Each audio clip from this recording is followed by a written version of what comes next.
Angel's interview was really fun, to be honest. But I think she's the bravest woman I've met in a while, aside from my wife, please.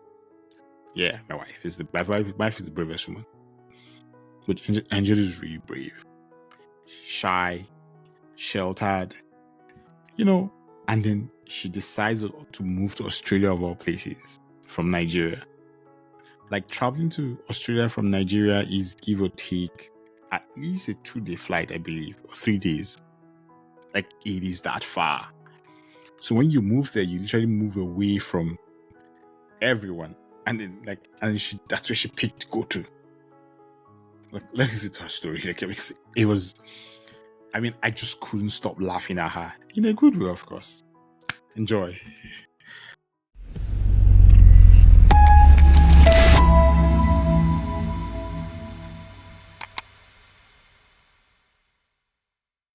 Welcome. Should I post? Should I? Well, you want to pose? I don't know.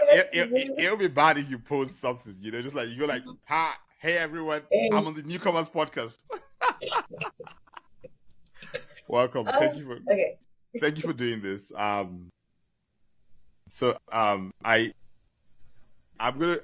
I say now is I'll introduce you in the show notes. So I'm not going to introduce you. I'm just going to go straight to the point and just kind of start off with, everyone in Nigeria moves to the US, the UK. Recently, Canada. Australia became a thing, but still, like, why did you've been there for how long now? About 5 years now. Yeah, exactly. So that means you moved before Australia became a thing. So why Australia? So, honestly, I get this question a lot. Everyone always asks me, like, where did you find Australia? Why did you choose that country? And I have 2 answers for that. The first one is just, Australia is nice. I went to explore the world, all of that. I used that for like job interviews and stuff, I went to explore the world. I'm very curious about life and all of that. But the real reason is that I wanted to run away from home. Well, no. I wanted to go somewhere that my parents did not have a lot of influence, because they know people everywhere. And when I was applying for my master's degree, I was considering the US, I was considering Canada, I was considering the UK. And I realized that my parents had family, like strong family ties in all these 3 countries, and then some. And as someone who went to like a private secondary school, went to Covenant University, I came out, and when I started working for like the first 2 years, I realized that I didn't really have any kind of social skills. I did not have any kind of people skills, nothing. So I was like, if I should go to places where my parents have such strong family ties, I would end up living with them. I would end up not learning to be my own person. So I chose Australia. My dad had a cousin in Australia, but just one person. I was like, I will not be in his state anyways. I'll move to a different state. I'll go school in a different state. So yeah, that's the real reason why I chose Australia. I think my parents don't see this because I apologize. Dad and Mom, we're sorry. We didn't mean to do it, but we did it anyway. I've learned my lesson.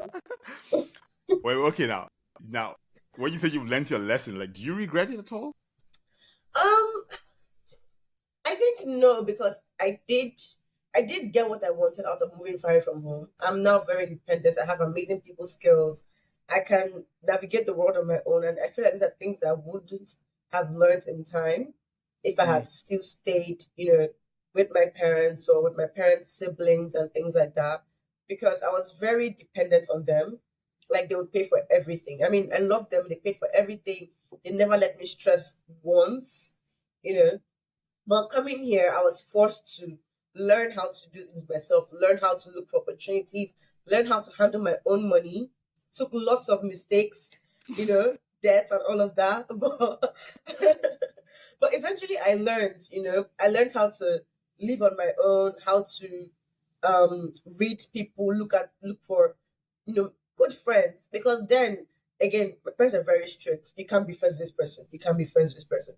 And I was the first child. I did not like stress. I'm like, okay, no problem. No, I will not even argue with them because they cannot stress me.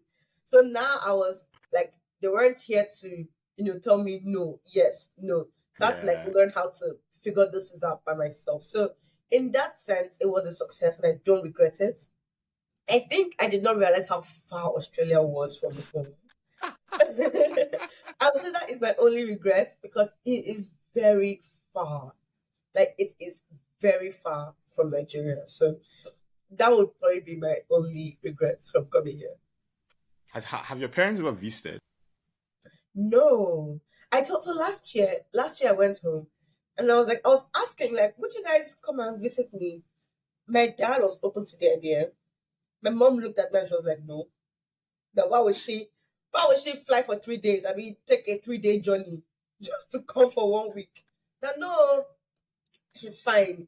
My daddy can go, but she's okay. Wait, So wait, apparently wait, not. wait. So you haven't seen you just saw your parents for the first time last year. Last year, yes. I mean, Australia was one of like the last countries to open up their borders after the pandemic. I think Yeah. we were on lockdown the longest because they didn't really know how to navigate all of that and open up the borders and things like that. So we're one of the last countries to do so. I think that's one of the reasons why I hadn't seen them for such a long time. Fortunately, unfortunately, I came just a couple months before they locked the borders. So I wasn't even able to travel regardless. Yeah, it Sorry about was that. sad stuff. Just Sad like stuff. yeah, like I mean, I can't even imagine. So like because you just had your father's cousin there, right? Yes. And so no family, no friends, just you, young girl who has never been Just on her own, just goes to just Australia yeah, to basically yes. Yeah, and young Wonder me and my dad's Woman. cousin were not really that close, so that's it wasn't like I could depend on them for anything at all. Yeah. And I was in entirely different states even. How how did your first week feel? So the chaos started from when I landed because I had initially booked airport pickup from my uni, and then I got off the plane in Adelaide, and as they had sent me an email that they were cancelling it for some weird reason, and I landed. I remember I landed Sunday the 11th at 12. So actually Monday the 12th on a Sunday at 12 midnight. And that's when I got the email that they had cancelled my airport pickup. And I was like, what do you mean? There's nobody here. It's midnight. How am I What going to what a welcome. and so the person that helped me was an Australian that I flew with. So he was my seat partner. I was just asking like, oh, what am I coming for? So he knew I was new. After we got our bags, I was just standing like at the airport exit, looking around like, What am I gonna how will I do? even book a taxi? Like, I did not have like Wi-Fi, nothing except for the airport Gosh. free Wi-Fi, which was really not the best. I Yeah. was just standing there, like I was in shock. And then the guy that was my seat partner came. I was like, "Oh, do you need a ride?" And I was like, "Yes, that this is where I'm going." I did not know the full address, but it was somewhere in the city, and it was like, "Okay, fine, like he can take me to my accommodation," which I was super grateful for because where will I even start from?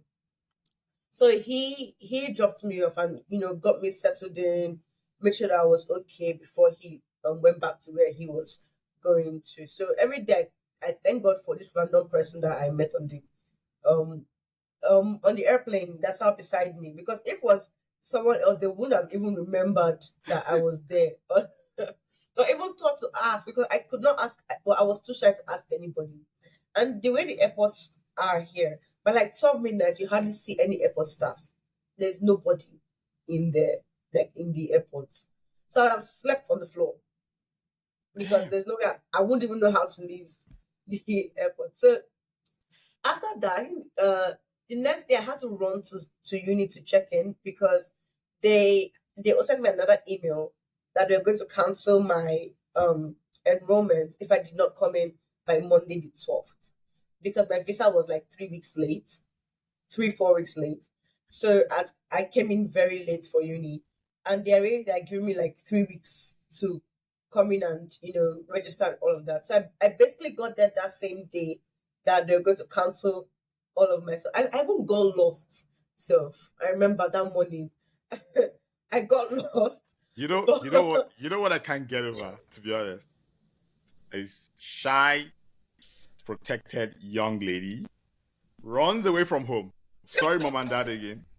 Runs away from home to Australia legally though. Mom and dad pay for her running away from home, and then she lands. And of all experiences, is your cab is missing. Your cab is not available. You have to get registered the next day.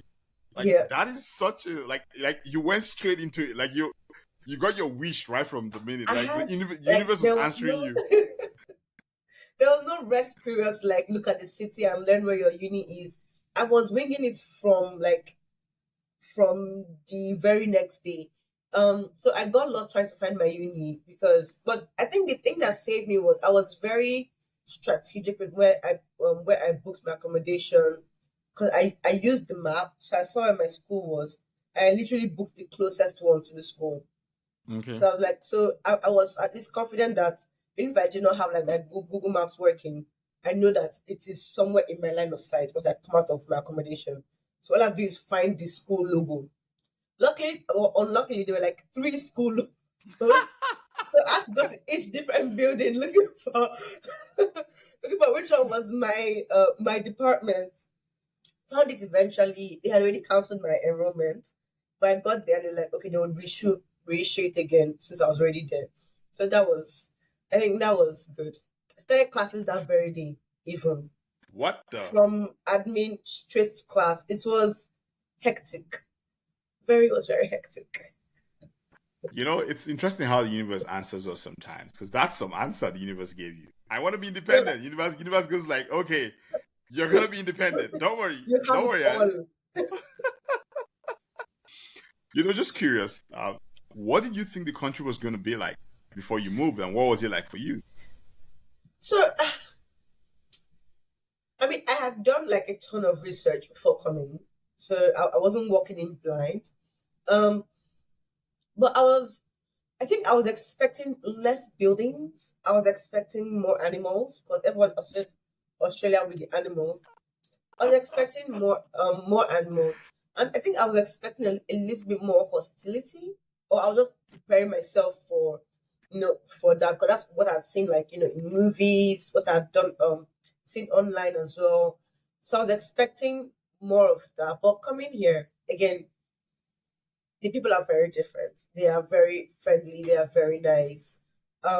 They they pride themselves with being chill. They think that they're all chill people. They're all woke. It's the funniest thing, really. It's the funniest thing. So they like to be chill. They are very friendly.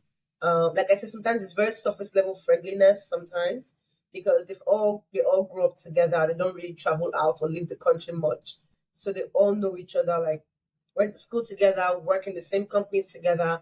So it can be hard to like make deep friendships, but on a surface level, they are pretty nice to everybody. Um, Fewer animals than I expected. You hardly ever see, animals outside, except you go to like the safari and to the outback, really. But fewer animals. And so the state I'm in is South Australia. It's actually pretty small. Because I was expecting like more of like a bigger city, bigger country. But I think we have more, empty land than actual cities in Australia. Mm. So yeah, those are the few things that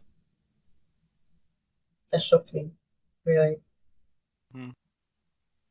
You know, it's interesting you say what you say about, what you read on the media or research, and then what happens really. And it's like, it's always a humbling thing for me. I think that's one power of traveling or being an Mm-hmm. immigrant, is that you start to learn to stop assuming that you know, Oh, 100%. because everyone is writing from their perspective, and so it's Mm-hmm. your duty to see it from your own perspective, because like you said, Yeah. like it's so interesting. Like, oh, I'm even shocked. Like I was talking to someone couple of days ago. I told them I was going to interview someone who was living in Australia. I know the person was talking about, oh, that country that has a lot of snakes.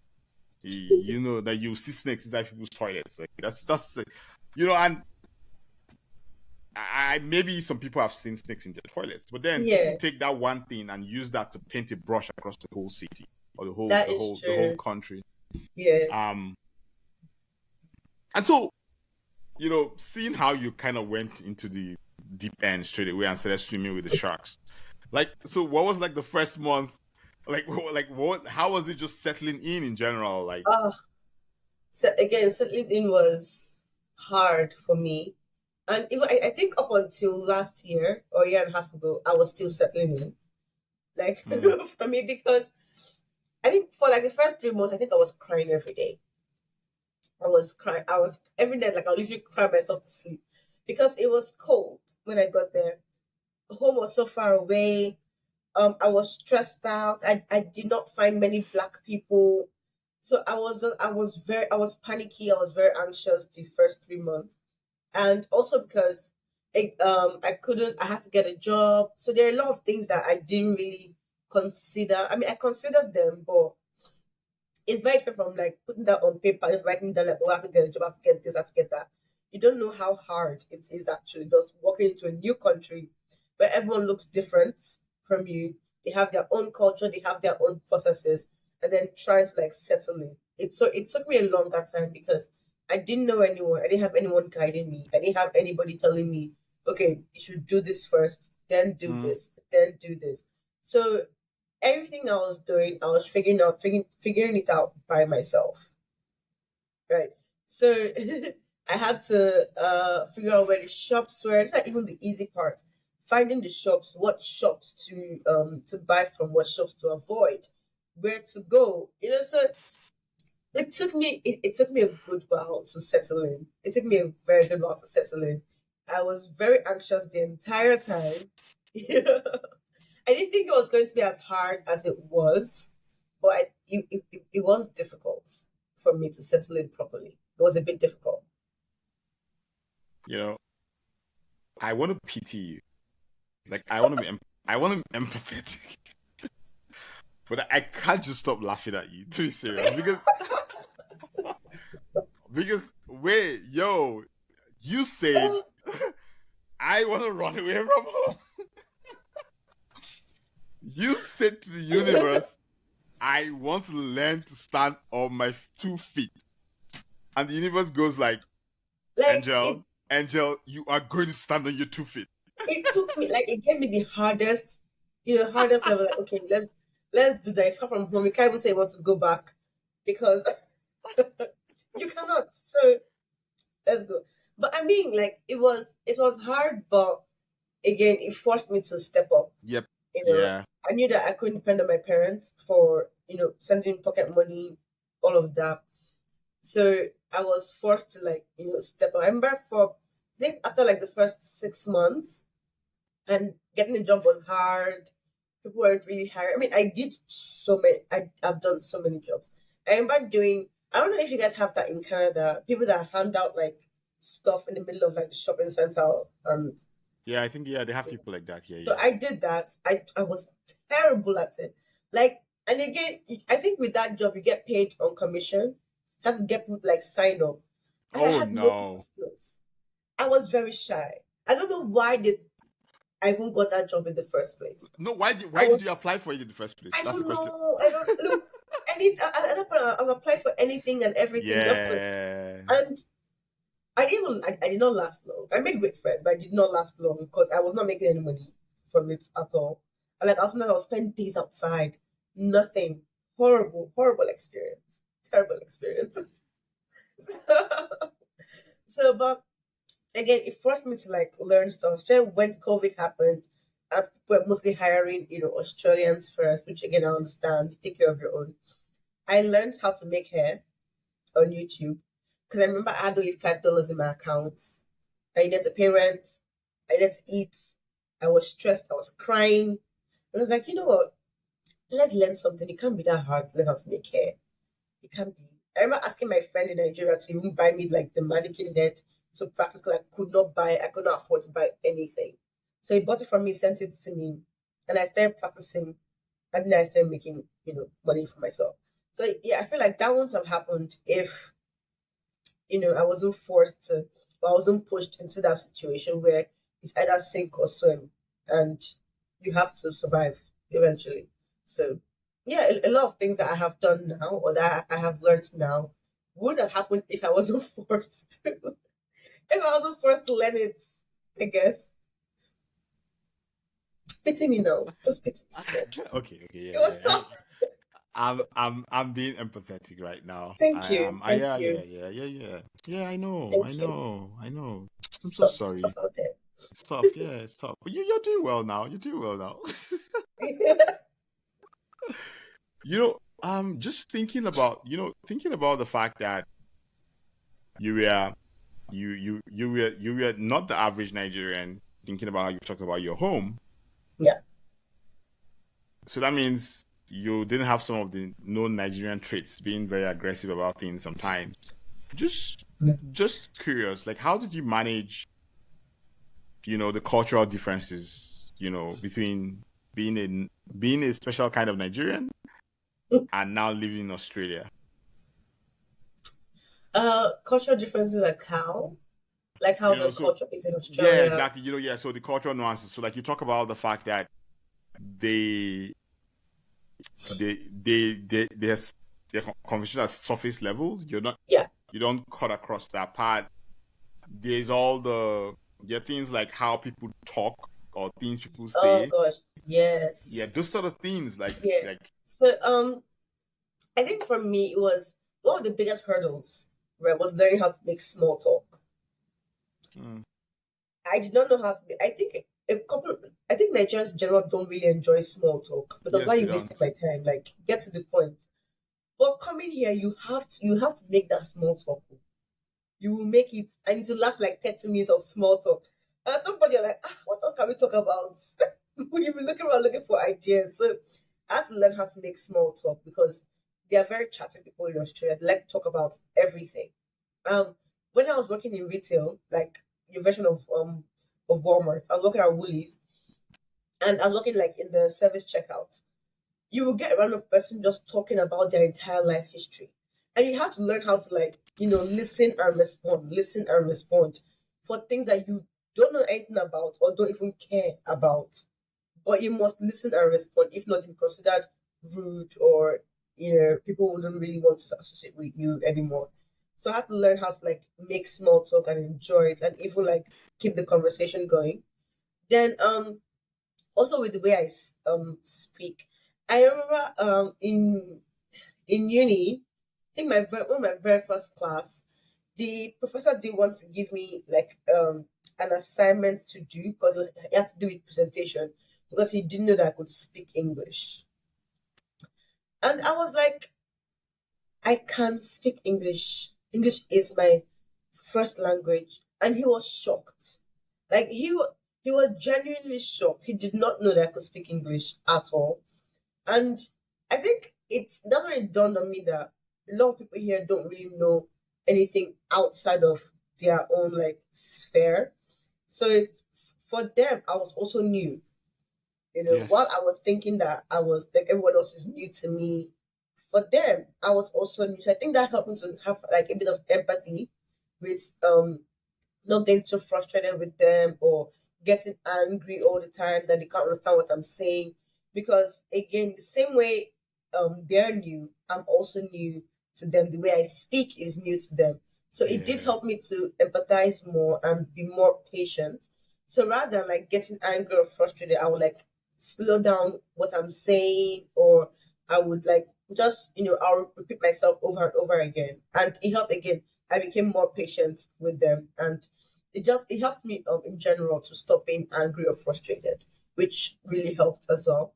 Then I mean there are a lot of cultural nuances in Australia. I mean again, the way they speak is very different. Yeah, the Australian accent is very. They talk very fast. So even though they are speaking English, you're thinking like, excuse me, can you repeat that, please? Like three times before you understand what they're saying. And they also cuss a lot. They swear a lot. And to them, it's not swearing. It's like part of they're it. just speaking normally. Excuse me. Oof. Sorry about your They're cold. just speaking normally. So I had to learn not to take offense to a lot of their like more aggressive, what's it called? Like more aggressive things that they say, because I realized that okay, it's not really about me. It's just how they Yeah. generally express themselves. So yeah, there was a bit of that, but I had to learn to be patient with them as well, because I'm also new to them as they are also new to me. So I think that helped me to blend in or understand the culture faster. You know that's a really powerful frame that you share. Like I've not thought about it like that before. It is so powerful. Like yeah, because it's true. Mhm. So easy to get feel like why the hell don't you understand me? But like, yo, you're new. It's a two-way street. You're new to Yeah, them and they're new to you too. Like, so why don't you give them the same slack you want them to give you you? want them to give you exactly, exactly. You know, you just got this thing you said reminds me of something I was thinking this morning when I was journaling, and I said that we're so fixated on intelligence in the world, but I feel like a lot of the problems of the world will be solved by empathy and creative thinking, not Hmm. intelligence. Hmm. Because just being able to see the other side of the conversation is a different thing entirely. Yeah. And I And feel like it also helps you as the person that's struggling to, when you're more patient with yourself and with other people, you're less frustrated, you're less yes, anxious. yes, It also helps again, it also helped me with even networking with people, because I understood that it's a two-way street. So I, talk slower, explain yourself more. It's okay to repeat yourself two, three times mm-hmm. without getting visibly, because who can tell when you're visibly frustrated? And when your face starts to change, it begins like back off face, be like, okay, sorry. And that's not what you want. Like you don't want that. You want them Yeah, to want to speak to you. So yeah. yeah, it helps you to even be more patient with them as well, and gives you like a whole better, a nicer experience. So we're rounding up now, Yeah. and I'm just gonna ask you the final questions. Like you mentioned to me in the pre-show that you're planning to move to Canada. Why are you planning to move to Canada? Sorry, I'm putting you on the spot. um, um, I think family really. You know how I said I did not notice, or I did not consider how far Yeah, Australia was from home. And I'm a family person. And I think I realized that late, because I was so hell bent on like trying to be my own person and yeah, stand on my own 2 feet, that I didn't realize how much I relied on my family and how much I need to have my family around me, you know. And for the past couple of years, I think it's also made settling in here harder, because I had no family around. I mean, I did make like my own family. I had my friends, which I absolutely love and will die for, but it's not the same thing. And all of my siblings are in America. Last year, let me tell you what even prompted this. Last year, my parents did a whole like tour thing where they went from like one state in America to the next person's state, and then they'll pick up that person and go to the next person's state. And then they sent the oh, itinerary to the family group chat. oh And I was like, gosh, Australia is not on this list. Wow. You would never consider me at all. I mean, it was all jokes, but I did not expect that they would do all that in America and then fly everybody all the way to Australia. I was like, it's very expensive, first of all, and that's understandable. And I think it was the fact that they could have that and I couldn't. I'm yeah. always the odd one. I'm always the person that cannot participate in family activities, and I cannot go home as often as I would like either. So like, yeah, being close to my family. America scares me. So America was not my choice. I was like, Canada is close enough. Yeah, it is close enough. It is close enough. Yeah, Canada is close enough. So we will do that instead. So just I want to be close to my family, because I really love them. I really like having, them around me. I like being around them. Okay. All the best Yeah. with your move to Canada. Thank you. Fingers crossed with the immigration Yeah, and all.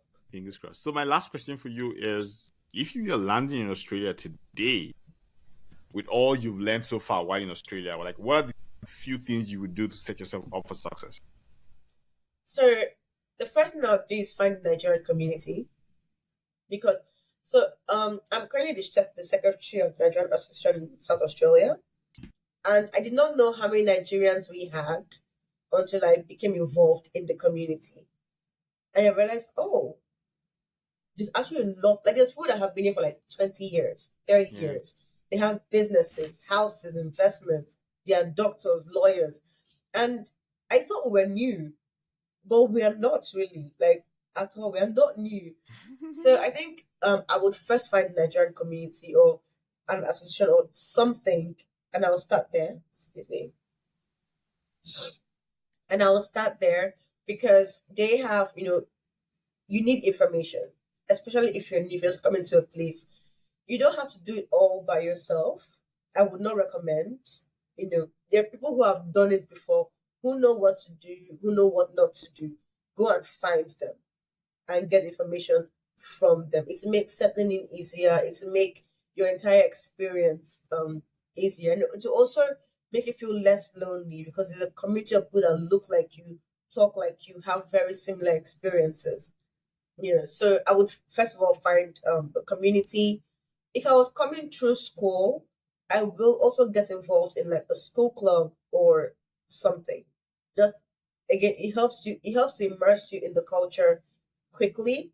It also gives you exposure. You meet people, you meet companies, you meet um just helps you to get involved and get experience and learn the culture faster than if you're doing it on your own.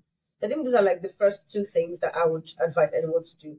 Find your community, if you can't find them, get involved in your school programs, anything. Just start there. That's great advice, actually, and I totally agree with the part about finding your community because it's funny. A while before this recording, I was talking to a friend of mine. We're talking about the mental exhaustion that comes from code switching, which is what you do when you're trying to adjust into a new culture. Like it's exhausting. It's mentally exhausting. Like it's a drain on your brain and your energy, but you don't notice it. You're just trying to find your way through it. But it's when you're with your people, you're just relaxed. You're yourself. You don't have to put on. You're not on guard because you understand. Exactly. You know what to expect. That kind of thing. But thank you so much for doing this. I know it was a doozy to try and fix the time. Thank you so much for having me. This was so much fun. It was. To be honest, it was. And I'm looking forward to welcoming you to Canada. Probably part of your Canadian welcome party. Fingers crossed. Yeah, well, fingers crossed. Like we're done. Universe, we're done. We don't stand on our 2 feet anymore. I've learned my lessons. Please. All right, then. Thank you so much. That was fun. I hope you enjoyed it as much as I did because I really enjoyed talking to her. She's such a fun human, to be honest. But yeah, as usual, please like, share. Know someone who finds this useful? Please share this with them. Thank you so much and have a beautiful day.